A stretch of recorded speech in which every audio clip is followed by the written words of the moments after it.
Can anyone please unmute yourself and say that whether my slides are visible or not and whether I am audible or not?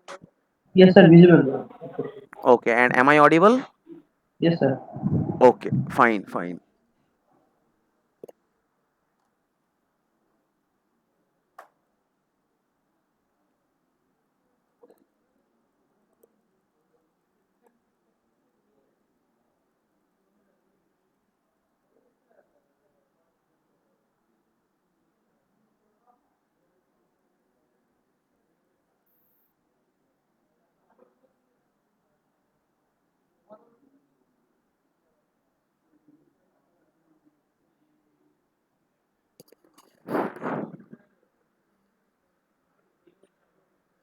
So, good morning to all of you.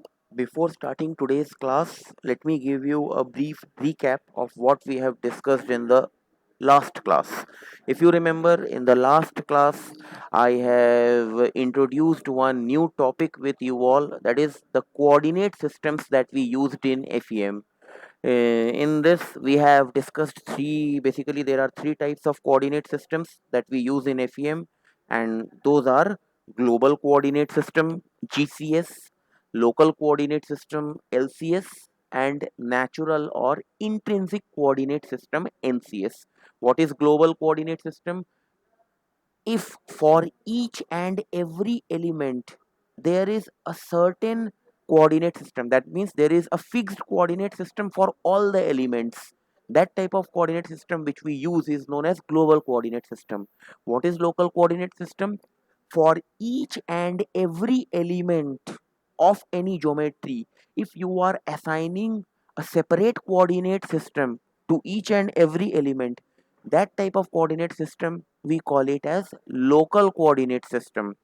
And what is natural coordinate system?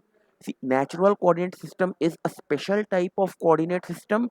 Normally we denote it by the symbol zeta and eta. If I talk about one dimensional element, then I will talk about zeta. If I talk about two dimensional element, then I will talk about eta, because zeta, say, x axis is nothing but your zeta and y axis is nothing but your eta. So what is this natural coordinate system? Natural coordinate system is that coordinate system which varies from -1 to +1. The range of natural coordinate system varies from -1 to +1. You can see in the diagram that this is a one dimensional two noded linear element. Fine. Node 1 is at the value zeta equal to -1, and node 2 is at the value zeta equal to +1, and this coordinate system starts from the midpoint of any geometry. That means you can see this is nothing but zeta is equal to 0. That means from this side towards right hand, your zeta will be positive. From zeta equal to 0 towards left hand side, your zeta will be negative. So these things we have discussed in the last class. Also, if you remember, in the last class we have discussed about the shape function. What is shape function? We know that shape function is nothing but the variation of field variable within the element. For example, if I am having this element, say this is my element, this element is comprising of two nodes, node 1 and node 2. If I say that u is nothing but the displacement variable, which is the field variable, fine. If I want to predict this displacement within the entire element, what is the nature of this displacement? Whether it is increasing in nature or it is decreasing in nature, fine. That nature is given by a specific term called shape function. What is shape function? Shape function tells you about the variation of field variable within the element. That field variable can be displacement, it can be stress, it can be strain, anything. That means if I see this particular element is comprised of many nodes, fine. This is, say, this is one node, this is another node, this is another node, this is another node, fine. So what is the displacement of this particular node? What is the displacement of this particular node? What is the displacement of this particular node? Likewise, if we calculate the displacement of each and every individual node within the element, and then if we try to join all those displacement curves, Fine, it will follow some curve. That curve is nothing but your shape function. That is how the field variable is varying within the element. That is known as your shape function. And if you remember in the last class, if you remember in the last class, we have discussed, or we have derived one relationship of shape function when I have taken only global coordinate system into account. Fine, see, this is nothing but a one dimensional two noded linear bar element. Fine, all the distances I have measured from a common axis. This is nothing but your global coordinate system. So when you are measuring all the nodal distances from a specific coordinate system, that type of coordinate system is known as global coordinate system. Fine, so if you remember in the last class, we have derived the shape function for this one dimensional two noded bar element for this particular element. And that value of shape function is nothing but x2 minus x by l. N1 is equal to x2 minus x by l, and n2 is equal to x minus x1 by l. Now what is this n1 and n2? If I consider any point, if I consider any point within the element, say that point is nothing but point p. Fine, shape function of this point P is nothing but n1 n2. What is n1? N1 is shape function of point P when measured from node 1. What is n2? N2 is shape function of point P when measured from node 2. And these values are coming out to be n1 is x2 minus x by l, and n2 is x minus x1 by l. We also have seen in the last class that shape function is having a property. What is that property? Property is the shape function, maximum value of shape function can be unity. For example, if I talk about node 1, then at node 1 value of shape function will be 1, at node 2 value of shape function will be 0, and in between node 1 and node 2 shape function n1 varies of the form x2 minus x by l. Similarly, if I talk about node 2, similarly, if I talk about node 2, the value of shape function at node 2 will be 1. Value of shape function n2 at node 1 will be 0. And within the element, this is the variation of shape function, which is nothing but x minus x1 by l. And why I am saying that the shape function is linear? Because ultimately, at the end, the values of shape function whatever I am getting, that is linear in nature. If you see this equation, this is nothing but a linear equation, so that's why the variation of shape function within the element is linear. But this is not the case that every time the variation of shape function will be linear. It can be quadratic in nature, it can be cubic in nature. That will depend upon what approximating function you are taking. If you are taking a quadratic polynomial, definitely your variation of shape function within the element will be a quadratic in nature, or it will be cubic in nature, and so on. Fine, so in altogether we can say that the variation of a field variable in this element, let us say that the field variable is nothing but displacement. That means what is the variation of displacement from node 1 to node 2 within the element? That is nothing but u is equal to what? U is equal to your yes, u is equal to n1 u1 plus n2 u2, where n1 is the value of shape function at node 1, n2 is value of shape function at node 2. And within the element, how you can vary? You can see that n1 is what? X2 minus x by l. What is n2? N2 is x minus x1 by l. Now this x can be any point within the element. If you take, say, this particular point, x can be anything. If you take, say, this particular point, again the value of x will change. So with this expression, you can determine the variation of field variable within the element. So, and also we have defined what is shape functions. All these things we have discussed in the last class. So I hope you might have got a brief recap of what we have did in the last class. Is it okay? Hello.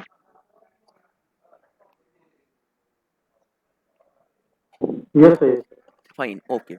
So let us discuss the topic which we will be covering in today's class. So so far what we have discussed, that what is this shape function and what is its importance. Now the question is, what can be the shape function, whether the shape function is polynomial in nature or whether it is trigonometric in nature, or what is the or what should be the shape of the shape function. Fine. So keep in mind, normally we use polynomials as shape function. Again, I'm repeating, normally we use polynomials function as shape function. Why? Because polynomials are easy to handle mathematically. That is, differentiation and integration of polynomial functions are quite easy as compared to exponential functions and trigonometric functions. So always remember, if you want to find out the variation of any field variable within the element, you have to assume one trial function, you have to assume one approximate function, you have to assume one shape function, and that shape function should be a polynomial shape function. It can be of nth order, it can be of second order, it can be of third order. But why we are using polynomial shape functions? Because mathematically they are easy to differentiate and integrate. So always remember, polynomial shape function, normally we use polynomials as a shape function. We don't use trigonometric and exponential functions. Is it clear to all of you? Yes, sir, clear. Okay.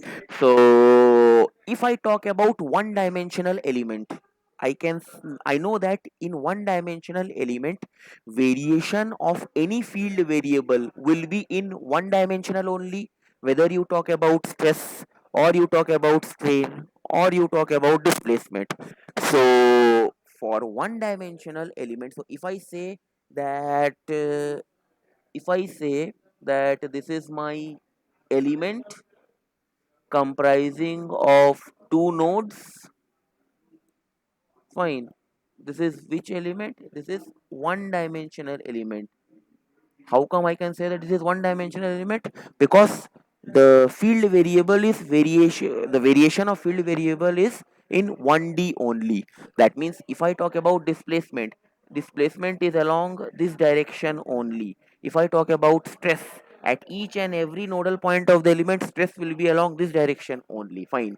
So let us say that the displacement variable of this particular element is u along this direction.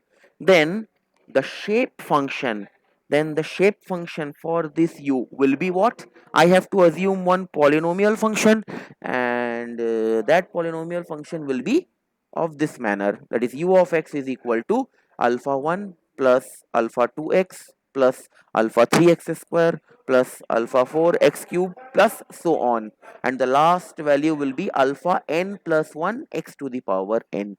You can see this expression is what? This is a polynomial expression. What are alpha 1, alpha 2 and alpha 3? These are constants. These are the constants, unknown constants, which you need to find out. If you get the value of this unknown constant, you substitute the value of alpha 1 and alpha 2 and alpha 3 in this particular equation, you will get the variation of field variable within the element. Is it clear so far? This expression ux equal to alpha 1 plus alpha 2x plus so on. Any doubt? No, sir, clear. Okay. So, but you know that normally in FEM we denote everything in terms of matrix. So, if I write this equation, which equation? Say this is equation number 1. If I write equation number 1 in matrix form, how I can write? Displacement field variable u is equal to G matrix into alpha matrix. What is G matrix? G matrix is if I, that is 1 x x square, you take alpha common, take all the alphas out of the bracket, then it will be 1 x x square x cubed and so on till x to the power n. That means this is 1 cross infinity matrix. This is 1 cross infinity matrix. This is number of row is 1 and number of column is infinity. Why I am telling it as infinity? Because it will depend whether it is whether you are taking quadratic polynomial as a shape function, or whether you are taking cubic polynomial as a shape function, or so on. Fine. So it is 1 cross infinity matrix. And what is this alpha? Alpha matrix is this constant value. It is a column matrix, that is alpha 1, alpha 2, alpha 3 and so on till alpha n plus 1. That means this matrix is nothing but it is of the order infinity cross 1. That means number of rows are infinity. Why it is infinity? Because again it will depend upon how that which order of polynomial I am taking as a shape function, whether I am taking cubic polynomial, or I am taking quadratic polynomial, or I am taking linear polynomial. So in matrix form I can write this equation number 1 as u is equal to g into alpha. Now multiply it, that is 1 into, I know that multiplication of matrix is row into column. 1 into alpha 1 will give you alpha 1, plus x into alpha 2 will give you alpha 2x, plus x square into alpha 3 will give you alpha 3x square and so on. So ultimately this is the matrix form of this equation number 1, that is u is equal to g matrix into alpha matrix. Is it clear? Any doubts so far?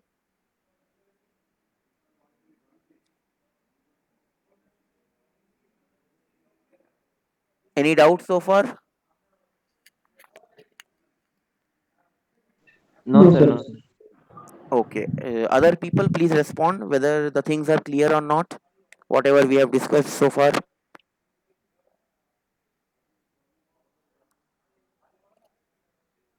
Hello. Okay. So next is, so let us discuss about the shape function for a two noded bar element. If you remember in the last class, we have discussed or we have derived one relationship of shape function, that too when we have taken all the distances from global coordinate system. But now if we take natural coordinate system, if we take natural coordinate system, then what is the value of shape function? So you can see, this is what, this is nothing but a one dimensional two noded linear bar element, but this time we are taking natural coordinate system into account. That means since we are talking about one dimensional, so only we will take one natural coordinate parameter, that is zeta. If we would have talked about two dimensional element, we would have taken eta also. Fine, since we are talking about one dimensional element, so we will talk about one natural coordinate parameter, that is zeta. And I also know that this zeta varies from -1 to +1. So the value of zeta at node 1 is -1, value of zeta at node 2 is +1, and I know that this zeta varies from the middle of the element, so value of zeta is 0. So from zeta equal to 0 towards right hand side, the value of zeta is positive, and from zeta equal to 0 towards left hand side till node 1, value of zeta is negative. Let us consider any point P within this element, within this one dimensional element. Say n1 is what? N1 is the value of shape function of this particular element at point P when measured from node 1. What is N2? N2 is the value of shape function at point P for this one dimensional element when measured from node 2. So we have to find out the value of n1 and value of n2 in terms of zeta. This is what we need to do. So did you understood the problem? Hello. Yes, sir. Yes, sir. Fine. So let us find out. So for that, what I need to do, see, I also know the property of shape function that if I am having a two noded one dimensional element, the value shape function never exceeds unity value. If I talk about node 1, value of shape function will be 1 at node 1 and will be 0 at node 2. And if I talk about node 2, the value of shape function will be 1 at node 2 and will be 0 at node 1. And see, the variation is linear. Why linear? Because initially I am assuming a linear polynomial. If I have assumed a quadratic polynomial or cubic polynomial, this variation would not be linear. It would be a cubic in nature or it would be quadratic in nature. Fine. So I know that this is the polynomial function for the shape function, that is u of x is alpha 1 plus alpha 2x plus alpha 3x square and so on. But this time we are talking about natural coordinate. So in natural coordinate, x becomes zeta, and if it is a 2D, then y becomes eta. So in place of x, I can write zeta. And since I am taking a linear polynomial, so I will restrict or I will take only this value, that is alpha 1 plus alpha 2 into zeta. Is it clear? That is equation number 1. This is the polynomial which I am taking. Hello. Yes, yes. Fine. So u is equal to alpha 1 plus alpha 2 zeta. What are alpha 1 and alpha 2? Alpha 1 and alpha 2 are unknown constants which we need to find out in order to get the value of n1 and n2. So in matrix form, how I can write? I know that is u is equal to G matrix into alpha matrix. G matrix contains all your coordinate terms, that is x square, x to the power n. But here we are talking about zeta, so it will be 1 into zeta into column matrix 2 cross 1 matrix alpha 1 alpha 2. Now let us check whether we have written this matrix correctly or not. That means when we will multiply this matrix, I should get equation number 1. How I can multiply? That is this row with column. Let us multiply 1 into alpha 1 becomes alpha 1 plus alpha zeta into alpha 2 becomes alpha 2 zeta. That means I have written the matrix form of equation number 1 correctly. So what is this? U is equal to 1 into 1 zeta, that is 1 cross 2 matrix into 2 cross 1 matrix alpha 1 alpha 2. Is it clear? Is it clear? Yes, sir. Clear. Okay. So, but we are talking about one dimensional element. We are talking about one dimensional two noded element. So at node 1, value of zeta is how much? Minus 1. At node 2, value of zeta is how much? Plus 1. Fine. So if I talk about that means this displacement field is for the entire element.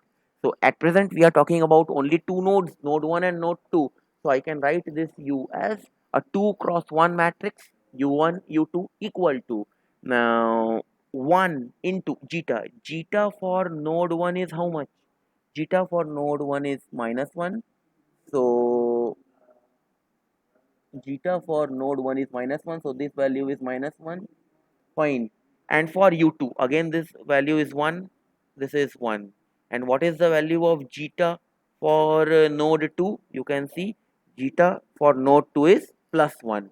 So your final matrix becomes 1 minus 1 1 1 into alpha 1 alpha 2. Is it clear till the third step? Ah, sir. Clear. Okay, other people please respond whether it is clear or Yes, not. sir. Yes, sir. Clear. Okay, Yes, sir. Yes, sir. fine. So what I need to find out? I need to find out the values of alpha 1 and alpha 2. How I can find out? So alpha 1, alpha 2 will be equal to inverse of this matrix 1 minus 1, 1, 1 into u1, u2. So now what I need to do? I need to find out the value of inverse of this matrix and then I have to multiply with u1, u2. Then you can get the value of alpha 1 and alpha 2. So how to find the value of inverse? I know that inverse of this matrix, say this matrix is nothing but A matrix. So if you want to find out the inverse of this matrix, that is A inverse, so I know the formula that inverse of any matrix is nothing but adjoint of that matrix divided by mod of that matrix. And what is adjoint of that matrix? Adjoint of that matrix is nothing but cofactor of that matrix, transpose of cofactor of that matrix divided by mod A. I hope you know how to find out the value of inverse of any matrix. So just find out the value of cofactor of this matrix, fine, divide by mod A, you will get the inverse. This is the value of mod of this matrix, that is 1 by 2 into cofactor, transpose of cofactor of this matrix is 1 1 minus 1 1 into u1 u2. So is it clear till the last expression? Any doubt? Any doubt in the last No, sir. expression? Okay. So we get alpha 1 alpha 2, that is the values of alpha 1 and alpha 2 as half 2 cross 2 matrix 1 1 minus 1 1 into 2 cross 1 matrix u1 u2. Fine. Okay. If I see this equation, which equation? That is this particular equation, say this is equation number 2. If I see this equation number 2, let us rewrite this equation again. So I have u is equal to 1 zeta alpha 1 alpha 2. In this expression I can substitute the value of alpha 1 and alpha 2. I know what is alpha 1 and alpha 2. Alpha 1 alpha 2 is nothing but half 2 cross 2 matrix 1 1 minus 1 1 into 2 cross 1 matrix u1 u2. So in place of alpha 1 alpha 2, just substitute this value, that is just substitute this value, that is half 1 1 minus 1 1 into u1 u2. Let us substitute.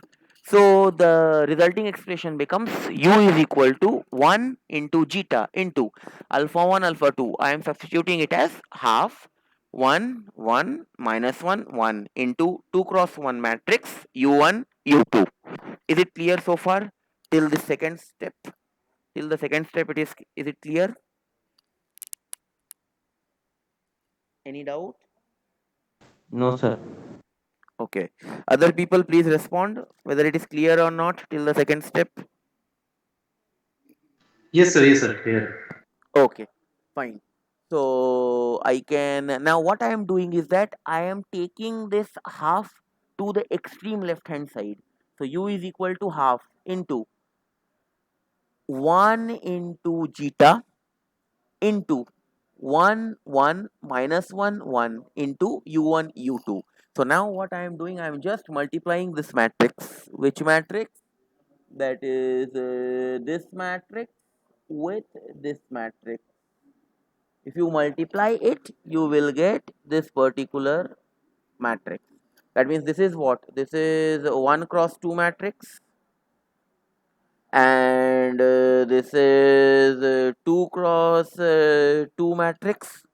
Fine. So this 2 and this 2 will be common.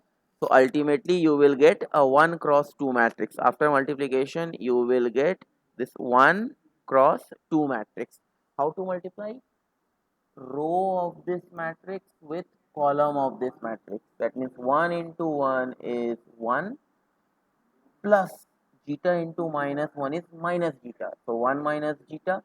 Again this row with this particular column, that is 1 into 1 is 1 plus zeta into 1 is 1, so 1 plus zeta.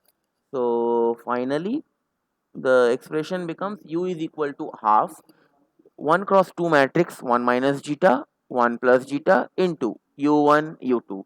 Now let us multiply this half within this matrix. So ultimately u becomes 1 minus zeta by 2 1 plus zeta by 2, which is 1 cross 2 matrix into u1 u2. Now this 1 minus zeta by 2 is nothing but your n1, and this 1 plus zeta by 2 is nothing but your n2. So n1 is 1 minus zeta by 2 and n2 is 1 plus zeta by 2. What is n1 and n2? n1 and n2 are the value of shape function at any point p within the element measured from node 1. For n1, it is measuring when you are measuring from node 1, for n2 when you are measuring from node 2. So finally you are getting n1 as 1 minus zeta by 2 and n2 as 1 plus zeta by 2. So the variation of the shape function for the entire element will be what? Will be nothing but, since the element is comprising of two nodes, so two shape functions will be sufficient to describe the entire nature of the element, and it will be nothing but u is equal to n1 u1 plus n2 u2. Now in place of n1 and n2, you will substitute 1 minus zeta by 2 and 1 plus zeta by 2. Now say if I want to find out the value of shape function at this particular point, it will have some value of zeta. Fine, so you just have to change the values of zeta for each and every nodal point within the element, then you will get the entire variation of that field variable u within the element. That is, u is equal to n1 u1 plus n2 u2, where n1 is 1 minus zeta by 2 and n2 is 1 plus zeta by 2. So this is the values of shape function for a one dimensional two noded bar element when you are taking the natural coordinate system, zeta eta, zeta for one dimensional and zeta and eta for two dimensional. So is it clear? Any doubt so far? No, sir. Clear. Okay, okay. Other people, please respond whether it is clear or not.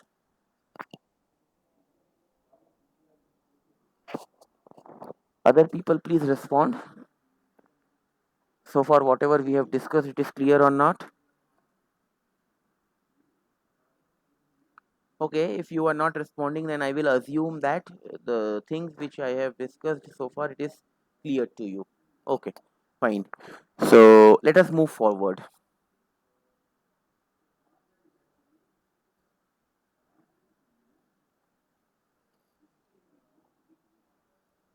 Next is your higher order element. Now we need to discuss the shape functions for higher order elements. So far, whatever discussions we have did in the last few classes, as well as some 15-20 minutes before in this class, we have discussed the shape function of lower order element. Now we need to discuss the shape function for higher order element. Now what is a higher order element? An element having nodes more than the minimum number of node is known as higher order element. We know that in FEM, if I need to define an element, how I can define an element is defined by its node. Minimum, I need two node to define any element. Minimum, I need two node to define any element. Yes or no? Will you agree with my statement that in finite element method, in order to divide the entire geometry into some finite number of element, minimum you need two node to define any element. Yes, Will sir. Agree. will you agree with my statement? Hello? Yes. Yes, sir. Fine. So minimum I need two nodes to define any element. But if you are taking more number of node for an element than the desired one, then that type of element is known as higher order element. If you see in this diagram, we are having a single element comprising of three nodes. You cannot call it as two elements. That means node 1 and node 2 is your element number 1, node 2 and node 3 is your element number 2. No, this is one single element comprising of three nodes. That means this element is having one node extra in terms of defining the element, because if I need to define an element, two node is sufficient. But if you are taking, or if you are having an element having more than the extra number of nodes, that type of element is your higher order element. You can see in this diagram, this element is having three node. This is one element having three node. That means this third node is extra. Did you understood what is higher order element? क्या कोई doubt है किसी को?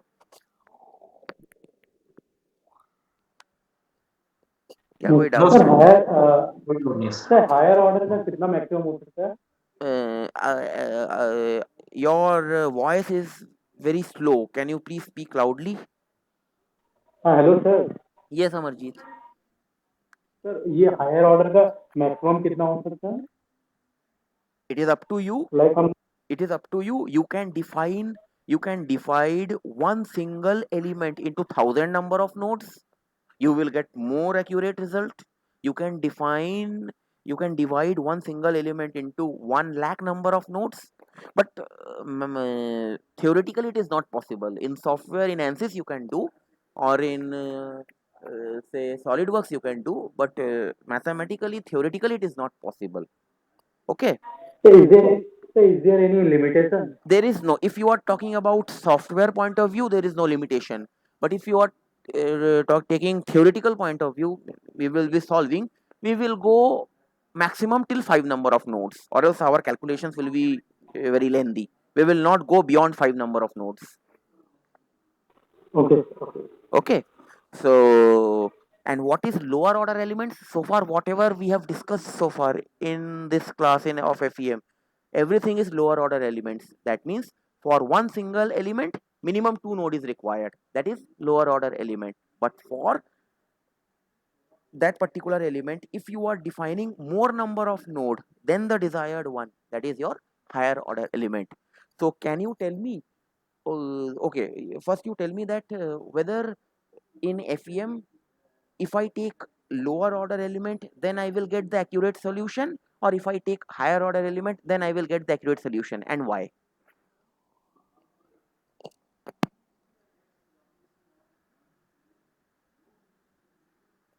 For analysis purpose, will I go for lower order element or will I choose higher order element?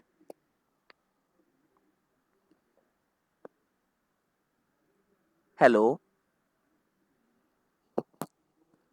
Sir, higher order element. Yes, we will always go for Higher order, sir. higher order element, because as you increase the number of node within the element, your answer is more Result will be more accurate. accurate. Yes, your results will be more accurate. Fine. So that's why you can see in the next line I have written that since the number of constants in the approximation for the field variable is equal to the number of element degree of freedom, this will automatically increase the order of the polynomial considered for approximation. If you see in the last case, we have taken the first order polynomial, which is a linear polynomial. In this first order polynomial, you are having only two unknown constants, alpha 1 and alpha 2. For alpha 1 you are getting n1, for alpha 2 you are getting n2. So when you increase the order of the element by increasing the number of node, will you use the linear polynomial as a shape function? Yes or no? Or will the linear polynomial will give you the correct result for higher order element for finding out the shape function? Yes or no?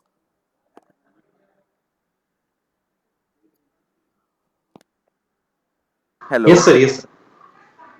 We will not use, because see, in linear polynomial you are having two unknown coefficient. One is alpha 1, another one is alpha 2. For alpha 1 you are getting n1, for alpha 2 you are getting n2. But see, in this higher order element we are having three nodes. So if you are interested in finding out the variation of the field variable at this point P, how many shape functions you will be requiring? How many shape functions you will be requiring? You will be requiring three shape functions, n1, comma n2, comma n3. n1 is the shape function when you are measuring from node 1. n2 is the shape function when you are measuring from node 2 at this point P. n3 is the shape function at this point P when you are measuring from point 3. So for that you are having three constants. That means you will have for alpha 1 you will get n1, for alpha 2 unknown constant you will get n2, for alpha 3 unknown constant you will get n3. So will you use a linear polynomial or you will use a higher order polynomial? Hello, will you use linear polynomial? Because if you use linear polynomial you will get Sir, only, higher order polynomial. yes, because if you use linear Order polynomial polynomial, is required. correct, if you use linear polynomial is having only two unknowns, alpha 1 and alpha 2, you can get only n1 and n2, but what about n3? You cannot get the value of n3. So always remember, for higher order element we will never use linear polynomial. We have to increase the order of the polynomial. And how you can increase? Since we are using three nodes over here, so we will be getting three shape function for any point P within the element. So there will be three unknown coefficients, and three unknown coefficient is best described by a quadratic polynomial of the form u equal to alpha 1x plus alpha 2x square, sorry, alpha 1 plus alpha 2x plus alpha 3x square. For alpha 1 you will get n1, for alpha 2 you will get n2, for alpha 3 you will get n3. So in order to get the shape function for this particular higher order element consisting of three nodes for a single element, we will be using a quadratic polynomial as a shape function of the form alpha 1 plus alpha 2x plus alpha 3x square. Remaining process is same what we have discussed in what we have discussed so far, but only what is changing, order of the polynomial is changing. Are you getting my point? Yes, sir, we are getting. Fine. Okay. So the derivation of the shape functions that we will discuss in the next class, because I don't think the time is there. But one more thing, the last thing which I will discuss is that what is the necessity of using this higher order element. You can see here I have written that the necessity for opting a higher order element is that the geometry or the loading or both may be such that the strain experienced by the structural component and hence the stress developed may exhibit steep variation.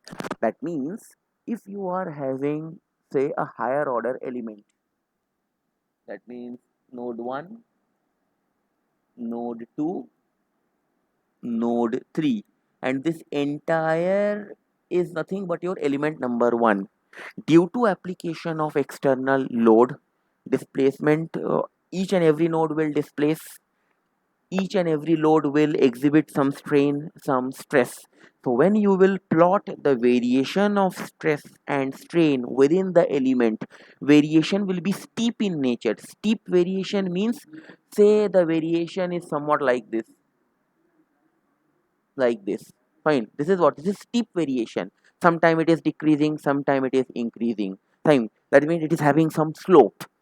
So in order to handle these steep variations in between the element, whether you are talking about stress variation, strain variation, or displacement field variation, we cannot use lower order element, we have to use higher order element. So this is the necessity or the importance of why we use higher order element in FEM for analysis purpose. Did you get my point? Yes, sir, we are getting. Others please respond whether you got my point Yes, or sir. not. Yes, sir. Fine. Got it. Yes, sir. So this is the necessity of Sir, using. slides are share the Yes, I will share the slides. So this is the necessity of higher order elements. and that why we go for higher order elements in FEM and why not we go for lower order elements. So in the next class, that is on coming Thursday, what we will do is we will discuss the values of shape function in natural coordinate system for this higher order element. We will discuss the for in natural coordinate system what is the value of shape function, as well as in global coordinate system what is the value of shape functions. After that, this shape function topic will be over, and then we will move on to the truss and beam part. That means if we are having a truss member, then by FEM how we can solve that truss member, or if we are having a beam element, how to find out the value of deflection and slope in any beam element when it is subjected to some external moment and load. Okay, so till then I am stopping my lecture over here. So we will again meet on Thursday and we will continue with this lecture. Thank Okay, you, sir. fine. So if anybody is still left to give his or her attendance, you may please write in the chat Thank you, box, sir. or else you can leave the meeting. Thank you. Thank you.